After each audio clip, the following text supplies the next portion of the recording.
A chamada está sendo gravada, porque eu vou compartilhar depois lá com vocês no grupo. Sejam todos muito, muito, muito bem-vindos. É uma honra.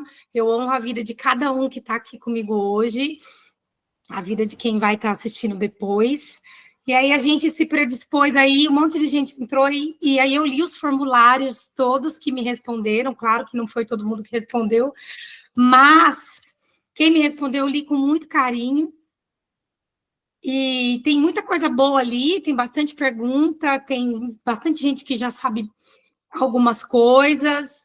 Eu vi que tem bastante confusão, então o objetivo desse grupo é explicar o que é essa Umbanda que todo mundo fala, mas mais do que isso, é você trazer a Umbanda para fora do terreiro, é você poder estar mais perto da sua espiritualidade.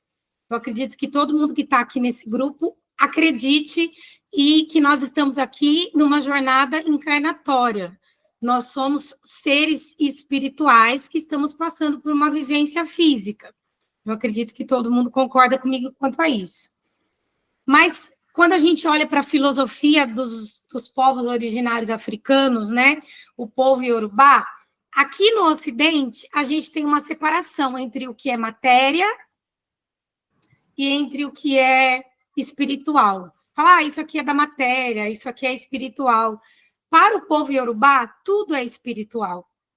Então, eles não têm essa separação do que é material. Nós somos um corpo encarnado, mas nós somos um espírito encarnado nesse corpo. Então, esse corpo é só um veículo para a gente vivenciar essa experiência terrena.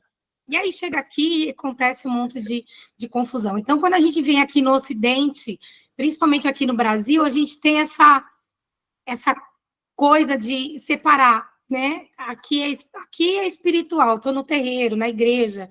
Aqui eu estou vivendo a minha vida fora da igreja. Então, eu estou no mundo material, no mundo mundano, no mundo profano. E a gente precisa desenvolver um olhar de que tudo é espiritual. Desde quando você abre os olhos de manhã, até a hora que você vai dormir de novo, tudo é espiritual. E para a gente começar a contextualizar isso, e depois eu vou abrir para perguntas, tá?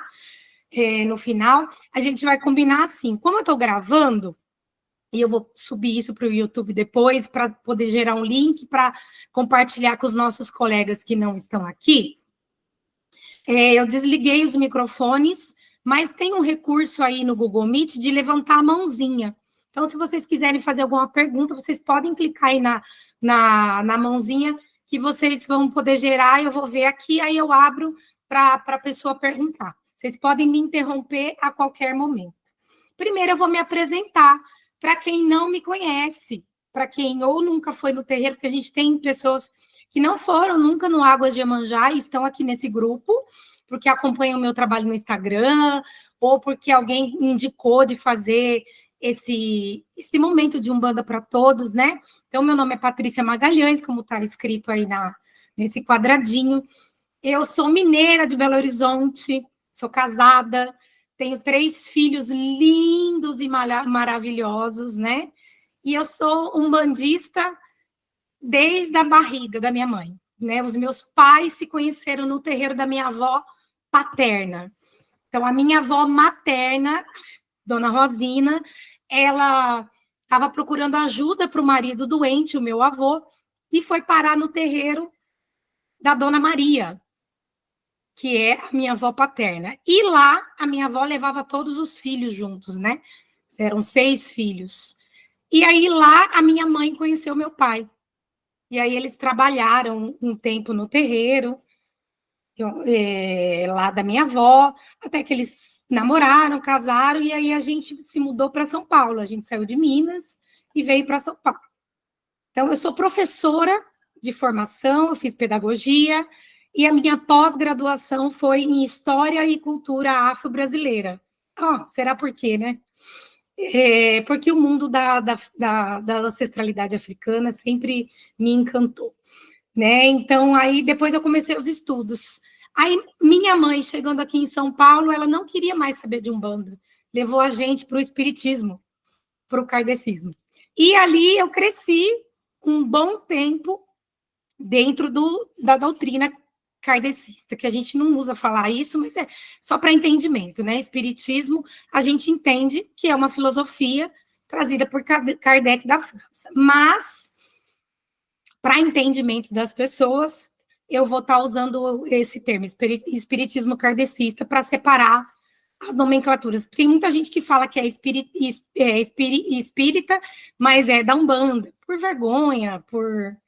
E aí eu passei esse tempão lá em São Paulo, e aí quando a gente se mudou para Sumaré, porque eu moro em Sumaré, a firma do meu pai veio para cá, e o pessoal dali deram a origem ao CK, que é um centro espírita aqui de Sumaré, um dos primeiros, que é o Centro Espírita Cristão Amor e Luz, que foi onde eu fiz o culto de crianças, né, de preparação ali com as crianças, e depois eu fiz os jovens, depois eu fui para outros centros espíritas kardecistas, né, o Vadia, ali, tudo na região daqui de Sumaré, onde eu moro. E a Umbanda me chamou, né, quando eu tinha lá me chamou de volta para casa, né, filha, volta para casa, tá na hora de voltar. Quando eu tinha lá para os meus 22 anos, as manifestações mediúnicas, elas voltaram a acontecer, já aconteciam, porque eu fiz o desenvolvimento mediúnico kardecista, e estudei 2 anos ali no CECAL e trabalhei ali com eles, mas a Umbanda falou mais alto no meu coração. E aí eu fui parar num terreiro lá em Hortolândia, do pai José, que é o meu pai de santo, que é a Casa de Caridade de São Francisco de Assis. Então, essa é mais ou menos por cima a história da Patrícia. Né? Fui levada, inclusive, lá nesse lugar pelo Gilberto, que é meu esposo hoje. Né? Quando a gente se conheceu, ele começou a frequentar um terreiro de Umbanda, ele também não era umbandista, ele também era kardecista, mas ele se encantou ali, ele começou a ir e acabou indo junto. Mas o meu desenvolvimento como umbandista começou em Limeira, num terreiro, uns anos antes de eu conhecer meu marido hoje, eu comecei o meu desenvolvimento ali, em Limeira, mas infelizmente eu não lembro o nome da mãe de santo, porque eu passei um ano só ali, mas faz muito tempo, gente. Então, e por que eu vou trazer a origem da Umbanda? Gente, alguém tem alguma pergunta? Levanta a mão. Porque eu vou falando, como vocês estão com o microfone desligado, parece que fica um monólogo, né? Mas vocês podem me interromper. A origem da Umbanda, porque a gente tem várias lendas sobre a criação da Umbanda. E a gente precisa contextualizar os fatos históricos, para a gente saber do que é que a gente está falando. Como que a Umbanda virou o que ela é hoje? Da onde ela veio? Ela veio do tal do Zélio? Ela veio da África? Ela veio do Candomblé? Né? Da onde veio a Umbanda e da onde surgiu? E aí a nossa história com a Umbanda, ela remonta, sim, aos nossos irmãos escravizados, o povo preto, que veio para o Brasil numa situação, numa condição desumana, de um tempo terrível da vida do mundo, né, da história do mundo, e a origem da Umbanda começa por ali, quando os nossos irmãos escravizados vieram para o Brasil, e para manter ali a sua cultura, eles deram origens a alguns cultos.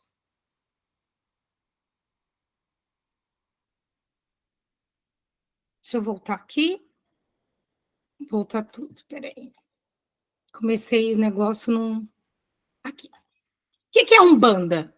Então, a Umbanda, ela não é ela é uma religião afro-brasileira que traz aí uma mistura de várias culturas. Então, a gente vai ter a cultura africana, a cultura nordestina, a cultura indígena, a cultura brasileira, um pouco da cultura europeia, um pouco da cultura católica, kardecista, e a gente, dentro dessa Umbanda, a gente tem várias Umbandas. Quem já foi em mais de um terreiro vai ver que nenhum terreiro é igual. Você pode ver. Cada um vai acreditar numa coisa, cada um vai falar uma coisa diferente, e talvez por isso que as pessoas se confundam tanto, tá? Depois eu baixo esse material, eu passo o link para vocês. Mas ela vem aí dessa combinação de várias religiões. Então, a formação da Umbanda, ela é um processo sincrético mesmo. E o que é o sincretismo? O sincretismo, ele é quando eu pego uma figura de uma outra cultura e vou linkar ali com alguma coisa parecida da minha cultura. Então, todo mundo sabe que quando os negros africanos vieram para cá, eles não podiam cultuar as suas divindades. Então, para não criar transtornos ali com os senhores ou com os capitães ali que olhavam eles fizeram essa jogada muito inteligente, por sinal, de uma sabedoria gigantesca, e eles cultuavam com as suas danças, e ainda não tinha nome de candomblé. O candomblé ainda surgiu depois, né? E o objetivo desse estudo aqui, de hoje, é apresentar aí as raízes históricas da Umbanda, que eu inclusive, já disse para vocês.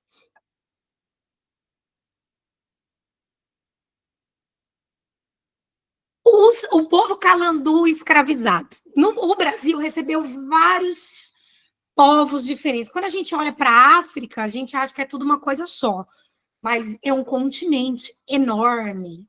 Inclusive, é o berço da nossa civilização. O Egito, que aí é o berço da arte, os primeiros filósofos do mundo eram egípcios. E o Egito fica na África. A gente precisa lembrar disso sempre, né? Esse povo tentando embranquecer a nossa cultura deu a entender que o Egito fica num lugar diferente da África. Mas não, o Egito fica ou num lugar diferente do mundo, né? O Egito fica na África. E os africanos escravizados, eles trouxeram suas tradições. Então, a gente recebeu vários povos ali, junto com indígenas que também eram escravizados. Então, a gente recebeu o povo Banto, o povo Yorubá, o povo Jeje, o povo Nagô.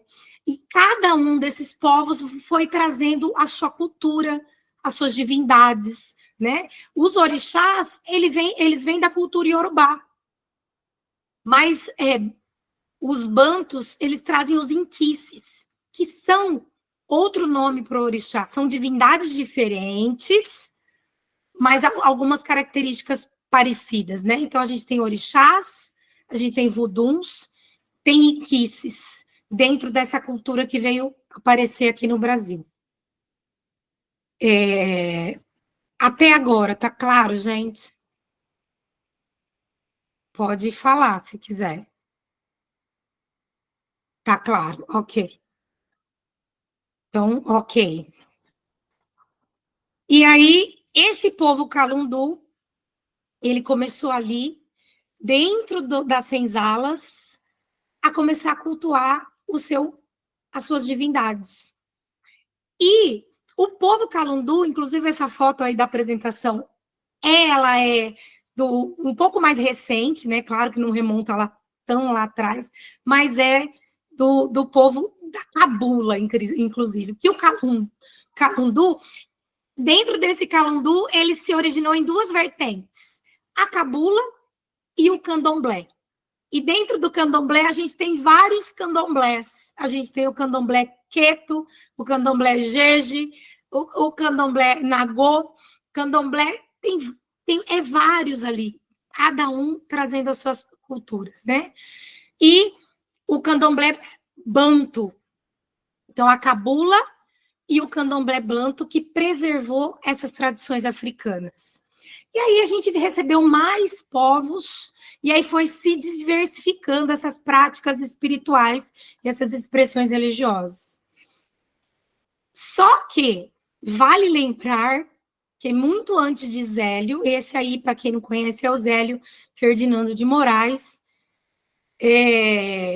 o vulgo fundador, bem entre aspas isso aqui, da Umbanda. Mas ele tem a sua importância histórica também, né? A cabula se tornou um espaço abrangente, porque aí tornou-se mais povos ali. Só que vale lembrar que lá no Nordeste a gente já tinha culto a Jurema, a gente já tinha os nossos povos indígenas que já faziam o seu culto aos seus ancestrais, às suas divindades. Então, a gente é uma mistura de tudo isso. E aí, no Rio de Janeiro, a gente tinha as macumbas cariocas, que elas não eram uma organização igual tem hoje um terreiro de umbanda, mas eles eram onde as pessoas batiam o tambor, inclusive o nome macumba é o nome de um instrumento musical que é trocado, que é semelhante ao atabaque que a gente vê nos terreiros. Então, vamos para a macumba, era subir o morro e ir para esse festejo, onde se apresentavam várias divindades ao mesmo tempo. Então, ali nas macumbas cariocas, a gente tinha manifestação de orixá, então a gente, no meio do preto velho, tinha baiano, tinha Exu, inclusive a figura de Zé Pilintra surge na macumba carioca. Né? Zé Pilintra, ele é um juremeiro lá do Nordeste, e aí que lindo, né, gente?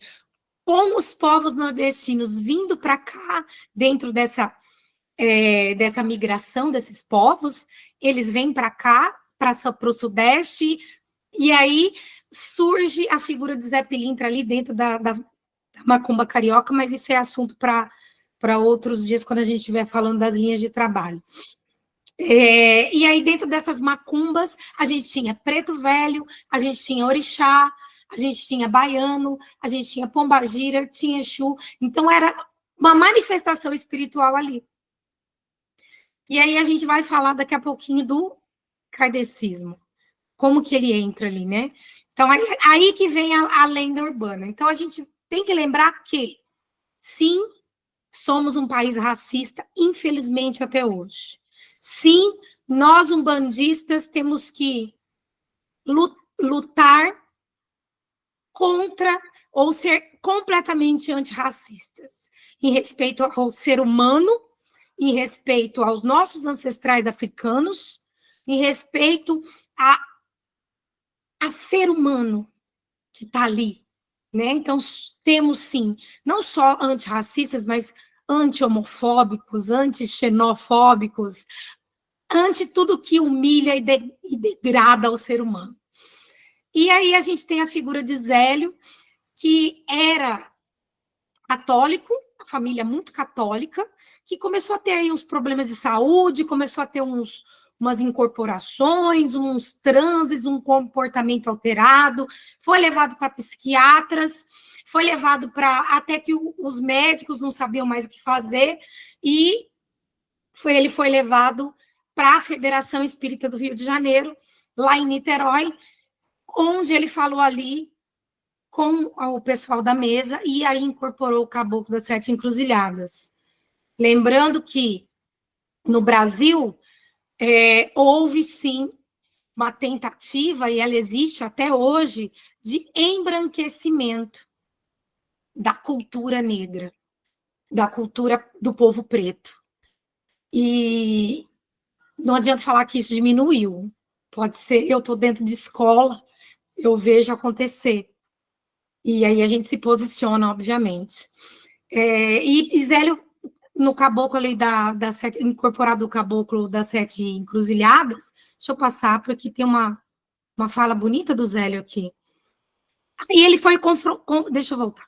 Foi confrontado com essas pessoas ali da mesa, a mesa estava sem nada, ele saiu, foi até o jardim, pegou uma flor, causou um burburinho, colocou a flor dentro do copo de água, que estava ali para fluidificar, ou a jarra, né, colocou ali, e a pessoa perguntou, como é que você se chama?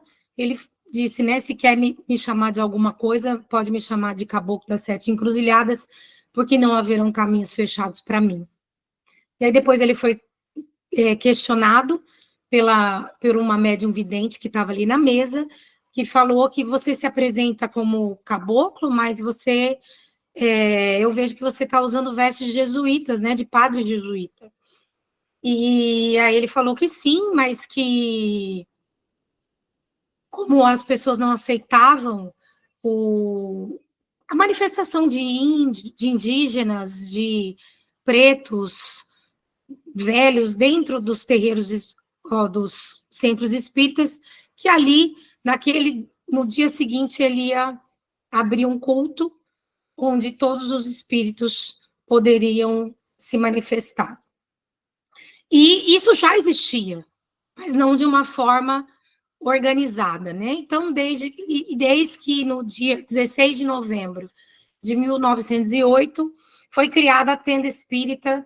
Aí ele começou ali na casa dele, e aí ele recebeu de pai Antônio, que é o preto velho que ele incorporava, e do Caboclo das Sete Encruzilhadas, a missão de fundar mais 7 tendas espíritas e abranger. E aí a gente precisa lembrar que eram tendas espíritas, com uma forte pegada do espiritismo kardecista e com uma forte pegada do catolicismo. Tanto é que chamava tenda espírita Nossa Senhora da Piedade, né? Que foi o primeiro terreiro de Umbanda. Daqui a pouco aparece uma foto deles ali.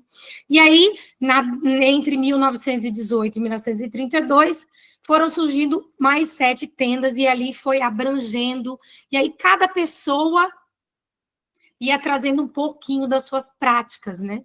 Começou ali um pouco do culto de orixá, inclusive na tenda espírita da Nossa Senhora da Piedade, que funciona até hoje, está na quarta geração. Ainda não há trabalhos abertos de Exu e não há incorporação de baianos, né, para manter as tradições do Zélio. Havia uma mesa no meio do terreiro, que inclusive ela está lá até hoje, de acordo ali com histórias. Eu nunca fui até lá, quem sabe um dia. E aí tinha os pontos riscados e as pessoas incorporavam ali naquela mesa depois que havia os trabalhos. Não tinha tabaque, pelo que me parece, pelo que eu pesquisei até hoje ainda não tem.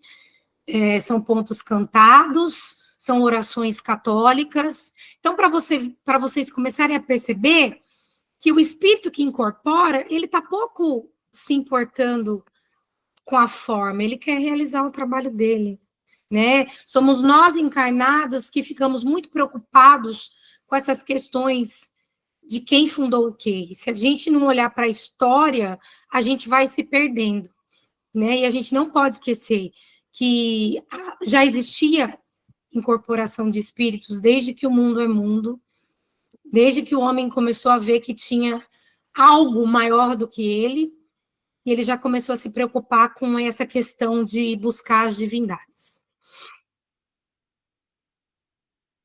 E aí a gente teve o primeiro congresso da Umbanda, brasileiro de Espiritismo e Umbanda, que tentou distanciar, olha que engraçado no sentido triste, viu, gente? Engraçado e discriminatório, né? Porque aí tentou-se dissociar a Umbanda do Candomblé. Tipo assim, esse congresso era de espiritismo e Umbanda, mas o povo do Candomblé não podia participar, ou era discriminado, numa tentativa racista e maldosa de embranquecer, e aqui a gente tem um racismo não só contra o povo preto, mas contra os indígenas, contra os nordestinos, contra a cultura brasileira. Na tentativa de trazer um embranquecimento dessa cultura. É o Brasil, meu povo, né?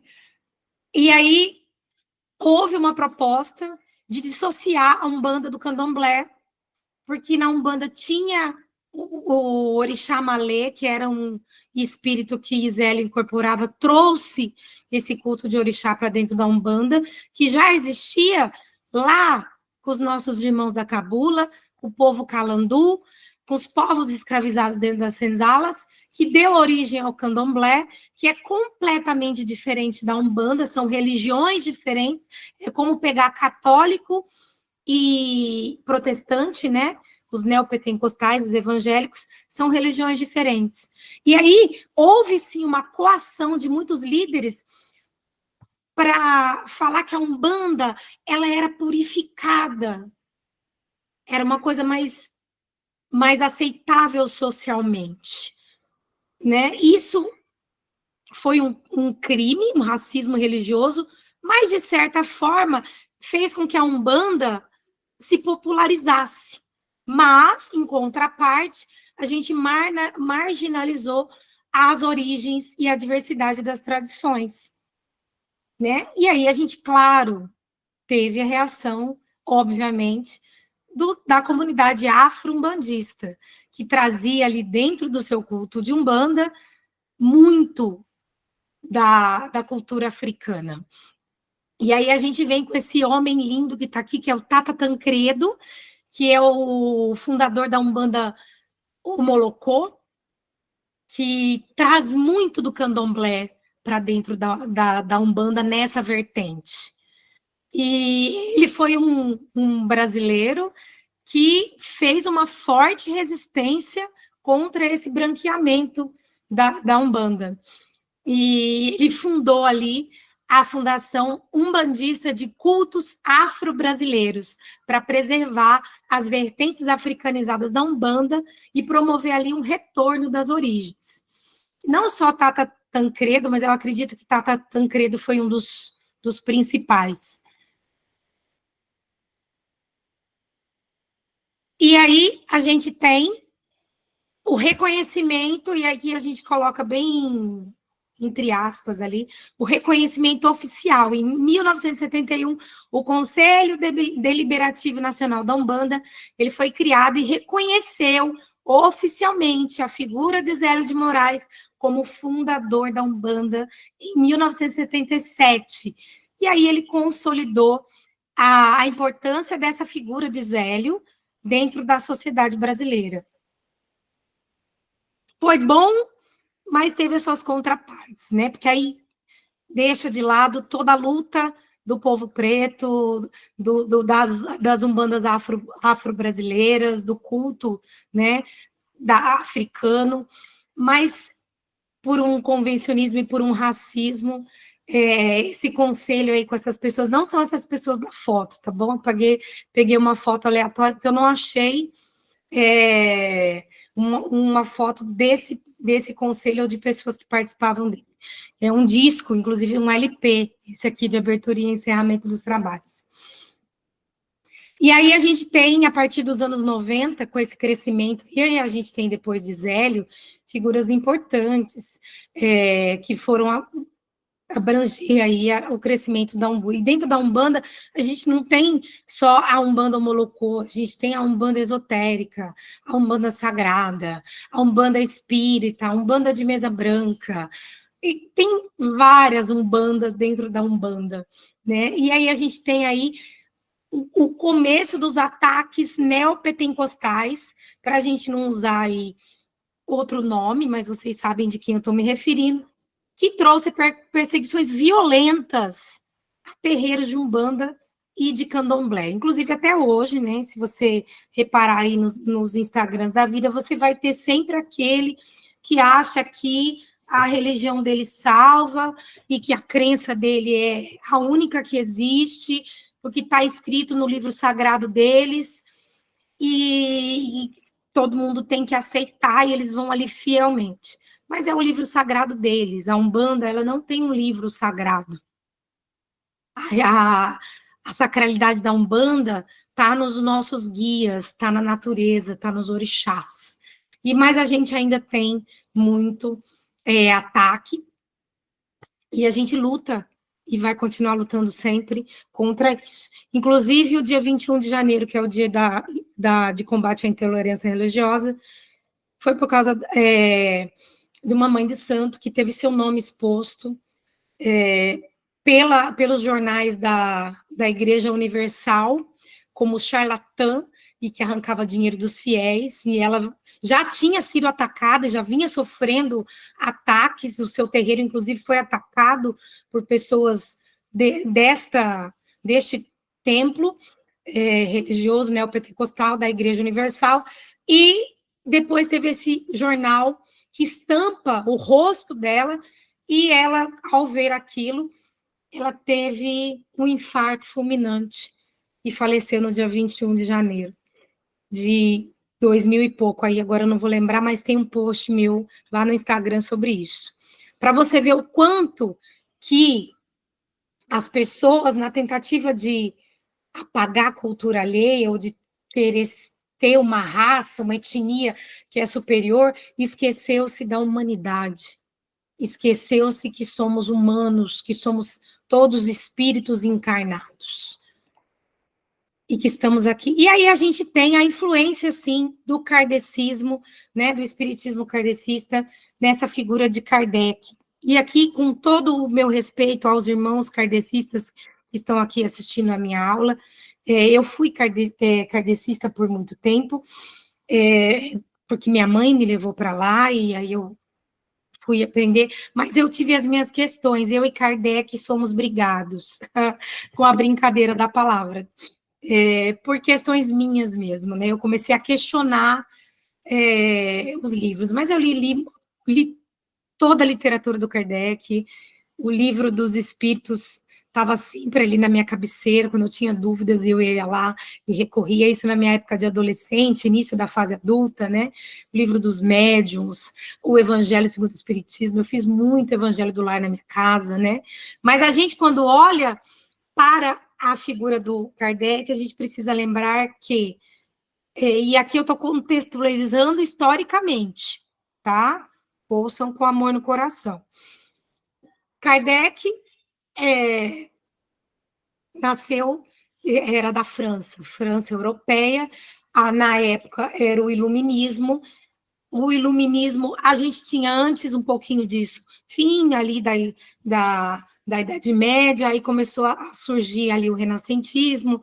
Eu posso estar trocando algumas coisas de história, mas é mais ou menos isso, tá? Se peguem a essência da coisa que eu quero trazer. Nem sei se tem mão levantada, gente.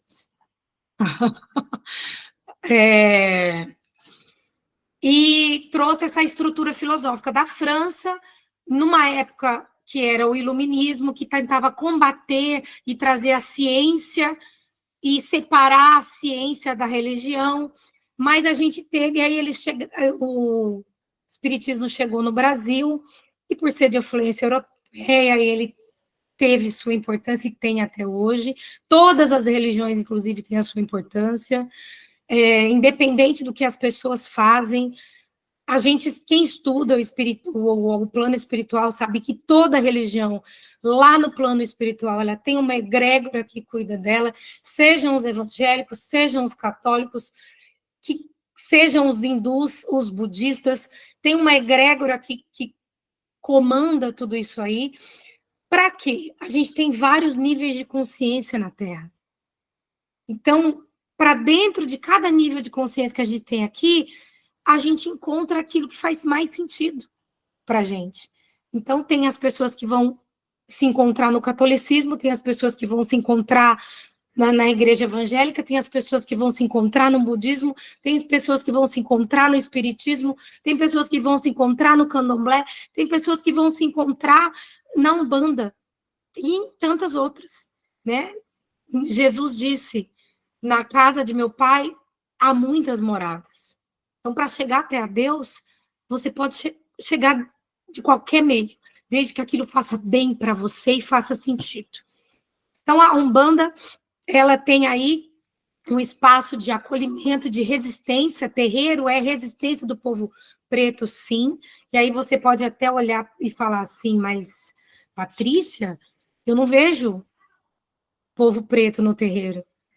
Porque a gente tem aí toda uma cultura de conversão, de medo, de que você vai para o inferno, que é uma cultura de coisa do capeta, que a gente nem acredita nisso, mas a gente tem todo um povo, porque pessoas que fazem esse trabalho, né, de trazer as pessoas para suas religiões pelo medo. E eu acredito que a gente precisa começar a trabalhar e desmistificar isso. Pessoas lindas que estão aqui, vocês querem falar alguma coisa? Perguntar alguma coisa? Eu ativei os microfones. Fez sentido para vocês o que eu falei? Alguém tem algum comentário? Zélio era branco? Sim, Gisele. Zélio era branco. Se ele fosse preto, não tinha conseguido fazer o que fez, não tinha tido nem espaço dentro da sociedade. Tanto é que, se você pesquisar depois a história de Tata Tancredo, que era um homem preto, que trouxe a Umbanda Molocô, você vê que ele foi muito discriminado, né? Não só por causa da cultura africana, mas a cultura. Por que a cultura africana ela é discriminada? Por quê? Quem arrisca falar? Porque é cultura do povo preto.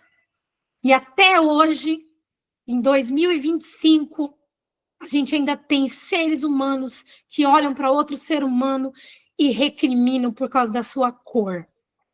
E a gente dá não, a gente como ser humano, a gente precisa lutar bravamente contra isso. E jamais, porque eu me ajoelho para um preto velho dentro do terreiro.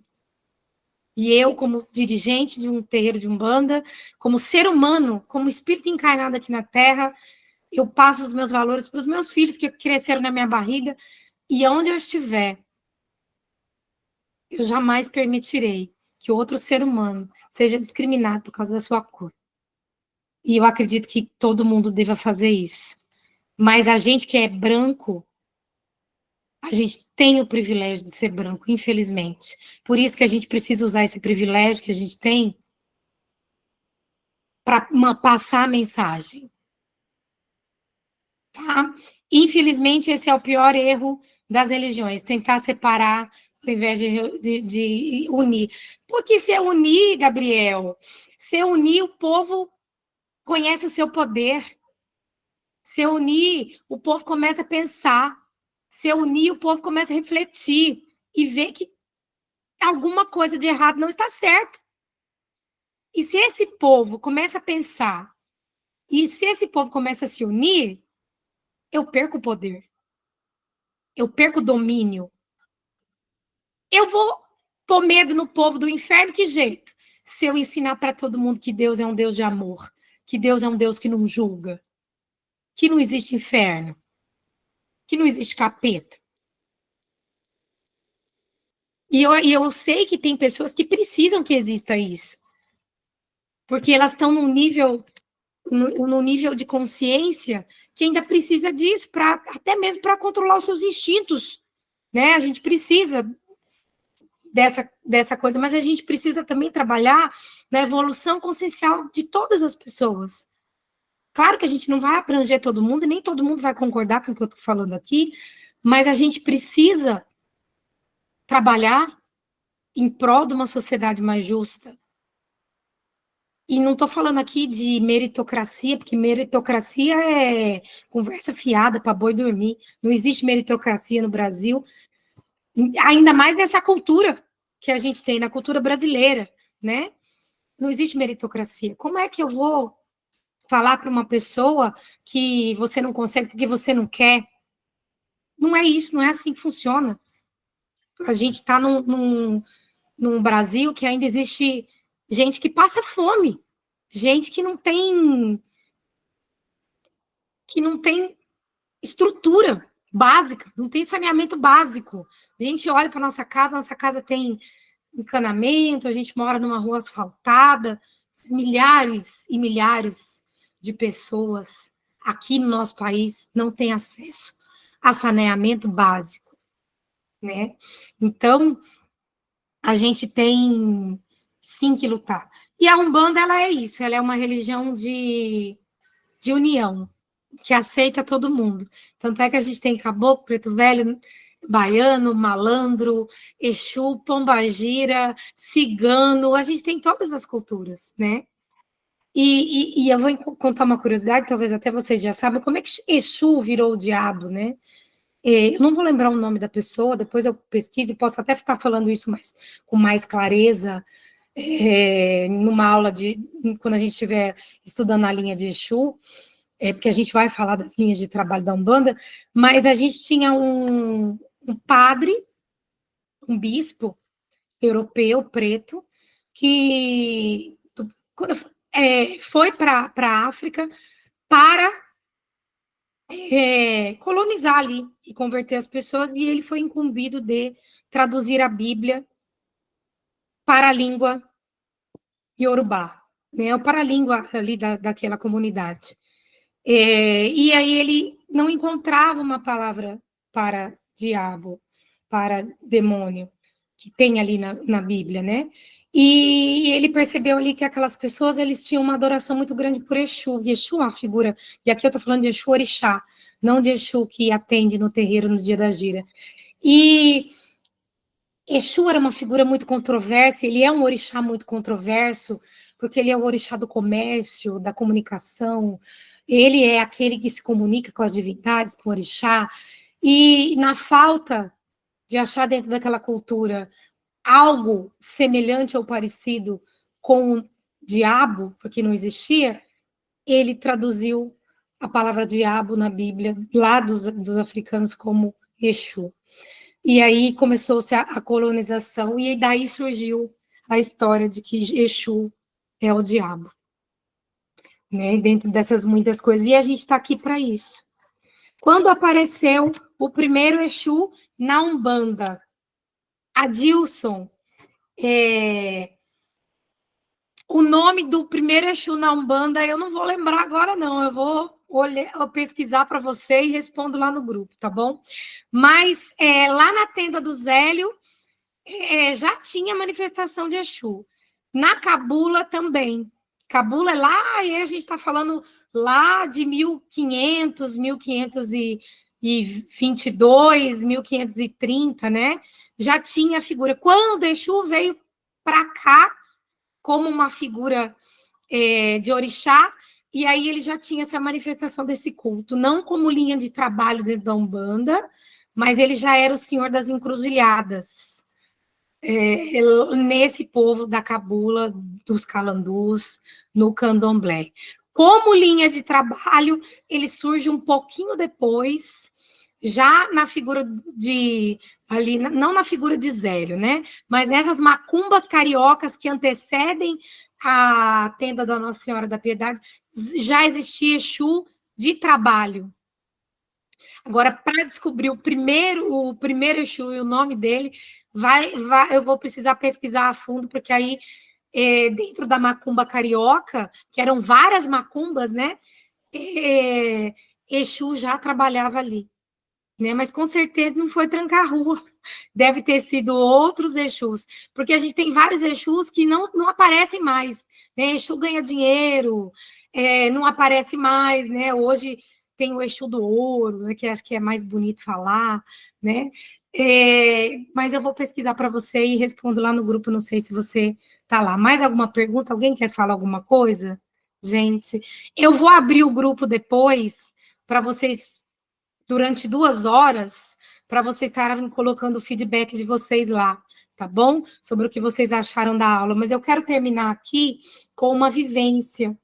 Eu fiz uma vivência um pouco parecida ontem com os médiuns do terreiro, que lá no terreiro a gente faz toda semana a gente tem uma Exu Poeira, é um Exu esquecido. Tem muitos Exus esquecidos, e às vezes a gente vai para o terreiro e a gente escuta tanto nome desses. Eu vou contar uma curiosidade, não sei se vocês têm paciência para ouvir. Quando o Exu, que é o Exu de trabalho, que vai lá, que é o seu Exu Tronqueira, que Tronqueira é o nome daquela casinha preta que tem lá na entrada do terreiro, para quem foi lá no Águas de Iemanjá.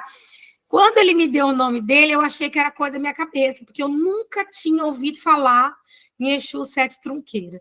E aí eu falei, Patrícia, você está inventando coisa da sua cabeça. E a gente vai falar sobre essas coisas que vêm na nossa cabeça quando a gente estiver falando sobre desenvolvimento mediúnico, tá bom? Mas por que é importante conhecer a história? Para a gente se situar. Um povo que não conhece a história, não conhece a sua história, não conhece de onde veio, não consegue se sustentar, porque as nossas raízes, elas têm que estar bem firmadas na terra. A árvore só cresce bonita e frondosa se ela tem raízes, né? Eu acho que é bonita. Aí eu vou pedir para quem quiser participar da vivência, e aí a gente está terminando, eu vou liberar quem quiser sair, porque tem gente que está trabalhando, né? Se você quiser participar, vou pedir para você sentar, para você fechar o olho. Gente, eu vou pegar meu copo d'água dali, que eu esqueci de trazer ele aqui perto, preciso beber água. Espera aí que eu já volto.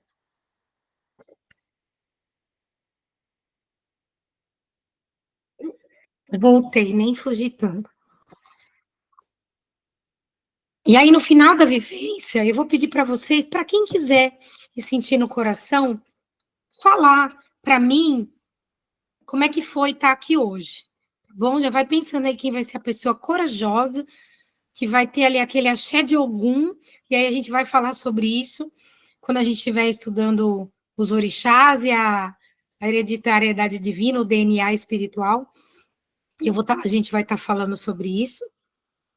E aí eu vou pedir para vocês, quem quiser, sentar ou ficar deitado, fechar os olhos. Ontem a gente teve um pouco dessa vivência espiritual com o apoio dos mestres da casa, mas se você tem aí seu mentor, pode ir. Não é para incorporar, tá, gente? Misericórdia, nós não estamos nessa parte. Mas é para você parar um pouquinho e escutar o seu corpo. E aí eu vou pedir, vai ser uma vivência na força de mamãe Iemanjá, porque, né? Porque será, né? Eu sou filha de Iemanjá, e eu acho importante que ela traz esse acolhimento, essa coisa maternal, né? Que é o axé da grande mãe das águas, que nos envolve com seu axé e nutrição. Então, se fizesse, pode ficar com o olho aberto, pode ficar com o olho fechado. Eu só quero que você pare e preste atenção em você, no seu corpo, na sua respiração. É um momento seu, não vai ser muito demorado, pode ficar tranquilo, porque deve ser muito difícil me ouvir, que eu falo demais, como uma boa filha de Iemanjá que eu sou. E eu gostaria que você olhasse para isso como um momento sagrado, de você com a sua espiritualidade, mesmo que você não saiba o nome do seu mentor, o nome do guia, você tem uma família espiritual que torce por você, que está ali, né, emanando axé, ou fluido, né, vital, seja o nome que você quiser dar. Então, a gente vai pedir para Iemanjá vir cuidar de você um pouquinho, né, o axé dessa grande mãe que nos envolve com a sua proteção. É um tempo para você. Então, se fizer sentido, se você puder colocar os pés no chão, ou se você quiser deitar no seu sofá, colocar um fone de ouvido, e permitir ouvir essa voz rouca da Patrícia, né? Encontrar um local tranquilo para você sentar, e fechar os olhos e permitir você mergulhar nessa experiência. E a gente vai começar respirando profundamente pelo nariz. A gente quase não presta atenção na respiração, justamente porque ela é automática, no nosso corpo respira por nós. Mas nesse momento eu vou pedir para você encher os seus pulmões de ar e soltar pela boca lentamente, 3 vezes. Você vai enchendo o seu pulmão e vai soltando as tensões. Inspira pelo nariz, solta pela boca esse oxigênio que nos mantém vivos, esse oxigênio que traz esse fluido da vida para dentro do nosso corpo, que é o instrumento que nós estamos usando para viver essa experiência, nessa jornada encarnada que nós estamos aqui. Presta atenção de forma consciente em como que o ar entra pelo seu nariz, como que ele chega. Cada vez que você respira, você inspira paz e tranquilidade, e você vai expirando e soltando todas as preocupações, todo o peso que você carrega. Cada respiração você se sente mais presente. Quando você mais ouve a minha voz, mais relaxado você fica. Qualquer barulho que tiver aí na sua casa vai relaxar você. Porque O momento do aqui e agora é o que mais importa. Você está exatamente onde você precisa estar na sua jornada encarnatória. E dentro de alguns segundos, quem vai decidir é sua mente. Você vai se imaginar numa praia tranquila. Pode ser início da manhã, o meio da tarde, o finalzinho da tarde, no pôr do sol ou no nascer do sol. Quem decide isso é você, é a sua mente. Mas a temperatura, ela é fresca, ela é acolhedora. Você vai sentindo aquela brisa do mar tocar o seu rosto, a sua pele. Você ouve o som das ondas que vão e vêm, quebrando na areia, trazendo aquele ritmo constante e tranquilizador. A praia, ela vai se estendendo diante de você, é um espaço seguro, é um espaço sagrado, porque nós somos o templo sagrado, onde habita a centelha divina, um lugar onde você pode ser simplesmente só ser, sem máscaras, é você com você mesmo. Você vai caminhando lentamente pela areia dessa praia, em direção ao mar. Você vai sentindo a areia nos seus pés, seu pé se afundando naquela areia macia, permitindo receber essa energia da calma, da serenidade. Devagarzinho, devagarzinho, você vai chegando na beira da água e você vai sentindo as pequenas ondas tocarem os seus pés. A água tá gostosa, tá fresquinha, é uma sensação leve, suave. A água é morna, ela é confortável. E você vai entrar um pouquinho mais. Você se sente seguro, segura, confiante. Você vai sentir o mar de Iemanjá acolhendo você. E ela pode se apresentar para você na figura que melhor lhe aprouver, quem sabe se é a sua mente. Ela está de braços abertos, acolhendo as suas dores, as suas mágoas, nessas águas calmas, e você vai flutuando nessas águas. Você está seguro, segura, protegido, protegida, acolhido e acolhida. O mar de Iemanjá embala você como um colo materno, um abraço cheio de amor. Você se sente acolhido e abraçado, sem julgamentos. Nesse momento você só é, você só existe. Enquanto você flutua no mar, você percebe uma energia suave e muito poderosa ao seu redor. Essa presença é a presença de Iemanjá. Ela é a força que nutre, que protege, que ampara. Você vai sentir essa energia penetrando o seu coração, no seu chakra cardíaco. Uma luz azul clarinha, talvez branca, que vai se espalhar por todo o seu corpo, começando pelo seu chakra cardíaco. Essa luz ilumina cada parte de você, vai passar por cada célula, cada órgão, cada pequeno pedaço do seu corpo físico, tanto interna quanto externamente, vai resplandecendo essa luz que vai te limpando, te abençoando, e você vai sentindo assim uma leveza, uma confiança, uma paz. E essa luz envolve todo o seu corpo como um manto sagrado de proteção. Você está envolvido por essa força amorosa que representa o amor de Deus, do Divino Criador. O amor da deusa, da divindade, do colo, da mãe, que acolhe dores, que lava a alma, que lava o corpo. Nada pode abalar você enquanto você estiver conectado com essa energia.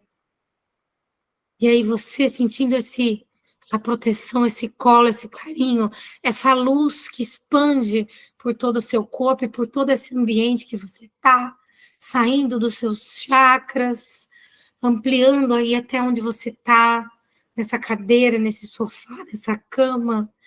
Você vai repetir mentalmente, enquanto você sente essa luz: eu sou acolhimento e proteção. A minha energia nutre e fortalece.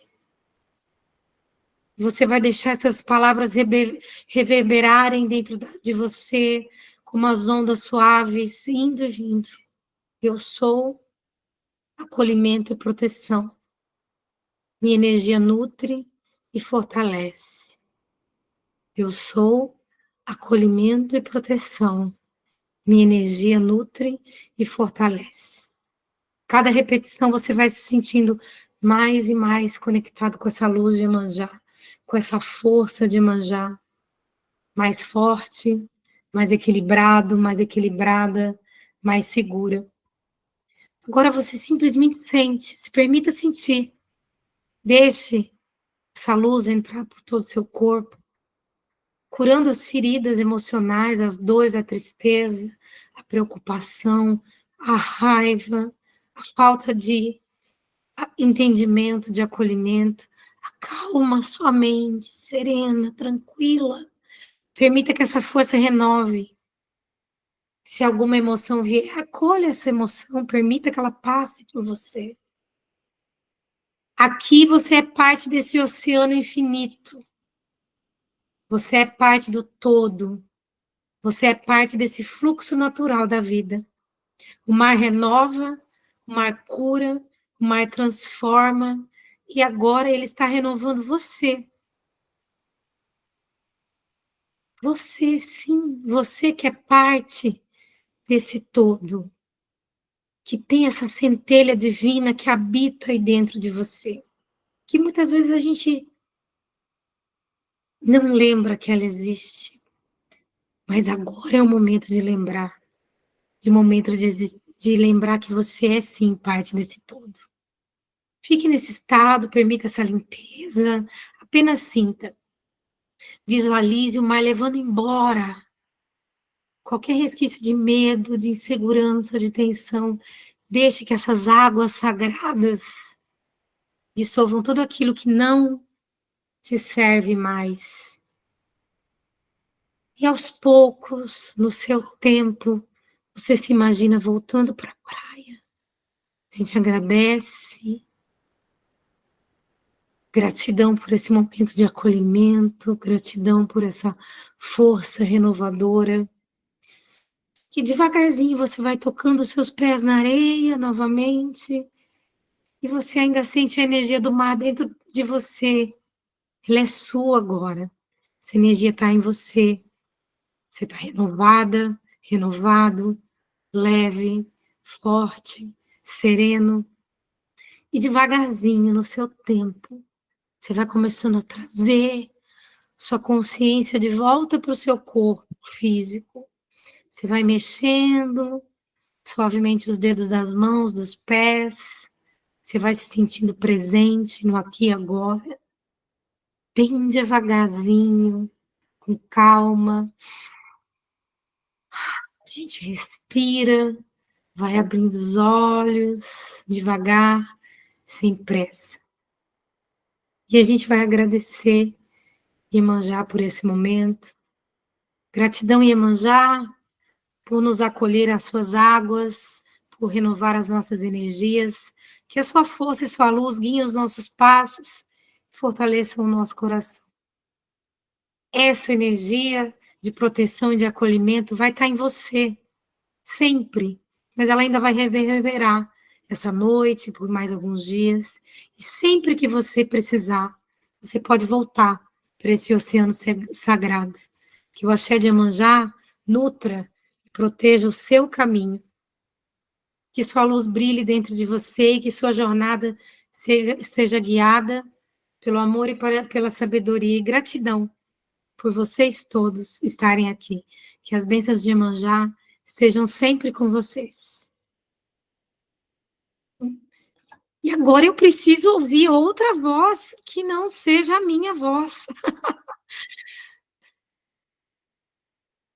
Quem gostaria de falar o que sentiu? A Lilian está falando que lindo, chorei muito. Gente, olha, eu também, viu? Eu segurei as lágrimas, senti a Iemanjá tocando meu cardíaco, aliviou até uma dor nas costas. Que gratidão. Muita gratidão. Quem não chorou? Ah, que linda. Gisele. Gente, fala alguém alguma coisa. Val, você que trouxe tantas pessoas maravilhosas para cá. Gostaria de ouvir você. Vocês podem falar, gente. Eu acho que eu li. Olha, eu querendo que as pessoas falem sem ativar o microfone das pessoas. Que maldosa que eu sou. Pode falar agora para estar ativado. Pamela, lindeza. Olha, o Gabriel falando que foi sentindo o balanço do mar. Ana Paula, me emocionei, chorei muito. O Gabriel está falando que foi linda, experiência maravilhosa, muito acolhedor. A Samira está falando que se sentiu muito bem, leve e confiante. Olha, o Gabriel falando que se conectou com o marinheiro, viu um barquinho, uma vela, isso mesmo, gente. Val, querida. Fala como é que foi estar aqui para você. Está sendo uma experiência, assim, fantástica, né? Assim, me apresentando, eu sempre fui, né, igual a Patrícia nasceu da barriga, né, da Umbanda, eu sempre fui do kardecismo, né? Então, foi uma vida toda, assim, né, estudando, né? Mas, como tudo, né, tem os seus planejamentos divinos, né? Conhecer a cruzar os meus caminhos, teve os convites, estou cá aqui aprendendo a Umbanda, né? E aí é dentro dessa relação mesmo, né? Somos todos, acho que é ampliar a nossa consciência, né? Somos Sim. todos irmãos. Sim. E eu até no eu tinha colocado assim, e dentro do kardecismo existia só o coletivo espíritos, né?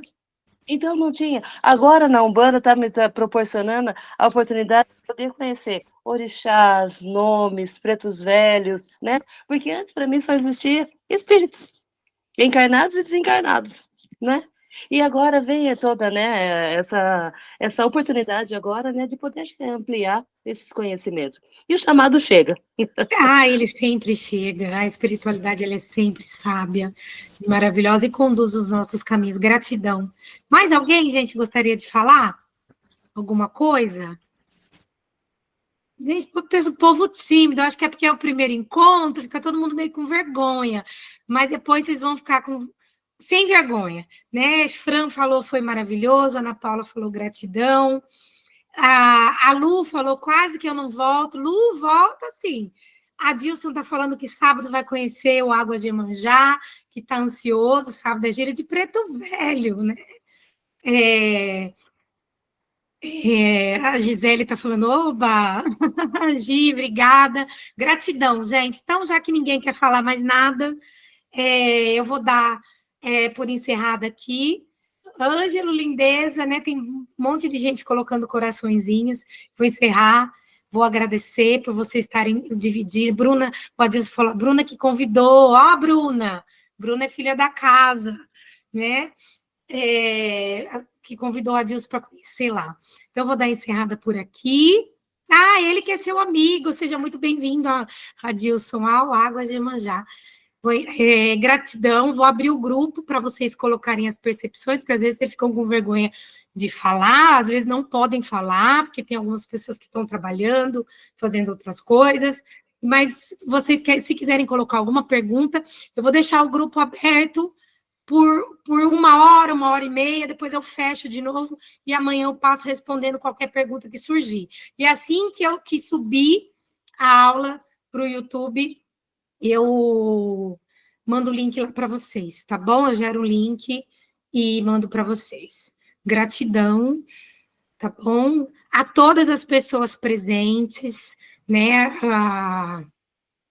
ao Adilson, a Ana Maria, Ana Paula, Andréia, Andressa, a Luciana e o Ângelo, a Bruna, a Eduarda, o Eduardo, a Elisandra, a Eva, Fran, Gabriel, o outro Gabriel, a Gisele, a Lília, a Pamela, a Rafaela, a Roberta, a Samira e a Val e todos vocês que estão no grupo. Gratidão, que a semana de vocês seja linda e maravilhosa. Tá bom? Obrigada a vocês por se permitirem esse momento.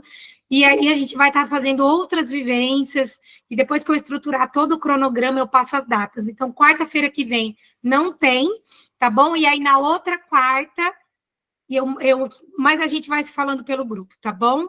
Muito obrigada a todos, muito axé, um grande abraço, uma ótima noite. Gratidão, gente. Beijo no coração de vocês, e que vocês tenham, assim, uma semana de luz e paz. Quem quiser estar lá com nós sábado, tá bom? Obrigada.